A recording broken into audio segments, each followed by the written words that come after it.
Ketika Mark Zuckerberg mengumumkan sekali lagi akan menjalankan sistem currency Libra yang 2 tahun yang lalu diganjal oleh otoritas dunia, yaitu pemerintahan di banyak negara, kembali akan diluncurkan. Kali ini Facebook sudah punya kendaraan infrastrukturnya, yaitu Facebook Pay dan Instagram Pay. Disinilah terobosan yang dilakukannya di dalam strategi meluncurkan digital currency-nya. Terbukti juga memang kaum globalis ini saling dukung dan kompak di atas sana. Keinginan Mark mengendalikan kerajaannya yang memiliki penduduk 2 miliar manusia yang merupakan followers sosmed dari semua platform sosial media grupnya tersebut tidak pernah pudar. Yang paripurna adalah dengan menciptakan kendali atas transaksi, yaitu Facebook Pay dan Instagram Pay. Negara makin kesini menjadi less grip atau ikatannya menjadi semakin berkurang karena memang globalis berusaha melepas cengkraman negara atau yang disebut dengan otoritas serta regulator. Malahan, globalis bisa memanfaatkan regulator agar membatasi UKM yang kecil-kecil untuk tidak bisa besar. Di sisi kebebasan, globalis ingin sebebas-bebasnya tanpa aturan sebuah negara. Sebaliknya, globalis yang mengaturnya. Di sisi lain juga, globalis pakai pemerintah sebuah negara untuk mengatur kompetitornya. Semua didesain dengan sempurna. Salahkah globalis demikian? Ya tidak, karena itu sifat dasar manusia yang rakus yang ingin selamanya memperoleh keistimewaan ditampuk pengendalian. Ya begini, kalau bisa last forever, abadi selamanya. Karena itu kita mengatakan old system doesn't work karena dikendalikan globalis. Sistem hanya work untuk globalis yang hanya 0,03% populasi tapi mengendalikan 70%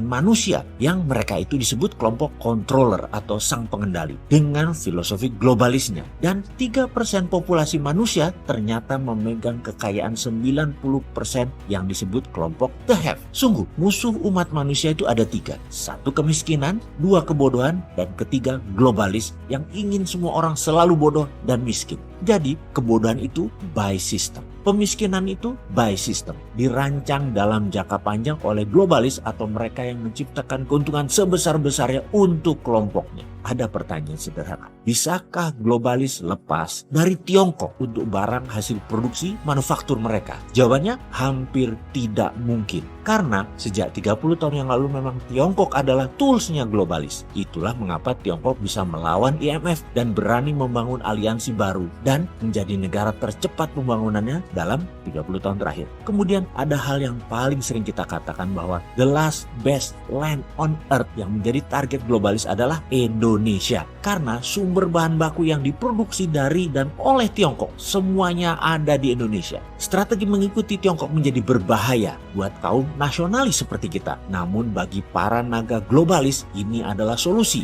Ini adalah peluang buat mereka. Karena itu yang bengok-bengok adalah nasionalis yang melihat globalis hanya menguntungkan kelompok kecil elitis dan globalis internasional. Sekali lagi, komunis Tiongkok hanya tool bagi globalis. Jangan sampai Indonesia ini jadi toolsnya tools, alatnya alat. Karena Tiongkok pun punya agenda tersembunyi. Dia tunggangi globalis. Globalis tunggangi Tiongkok balik. Ini seni bermain catur yang indah yang harus diingatkan ke setiap pejabat dan para pemangku jabatan strategis di NKRI. Di sini kita harus bermain seperti Tiongkok di awal tahun 80-an. Seperti Dubai di awal tahun 80-an. Strategi nasionalnya harus holistik, harus menyeluruh. Unsur kedaulatan harus dijaga. Unsur humanisme, kemanusiaan harus dijaga. Unsur sumber daya alam harus maksimum untuk keuntungan bangsa Indonesia dan keuntungan geografis semuanya untuk keuntungan bangsa Indonesia. Secara nasional kita harus adakan rembuk nasional membicarakan hal ini. Kemudian kita harus berani melakukan pemikiran out of the box dan tidak follow world regulator tapi follow the game changing plan. Kita harus tahu bagaimana menunggangi globalis di awalnya. Tahu kapan menekan Tiongkok, tahu kapan menekan Amerika dan punya strategi untuk membuat globalis takluk. Mulailah mengenal lawan kita, mulailah membaca langkah mereka dan niat mereka. Buatlah rencana besar untuk Indonesia. Lakukan diplomasi mineral seperti Gajah Mada, lakukan dulu. Lakukan diplomasi kebudayaan seperti para wali Songo, lakukan dulu. Bermain cantiklah.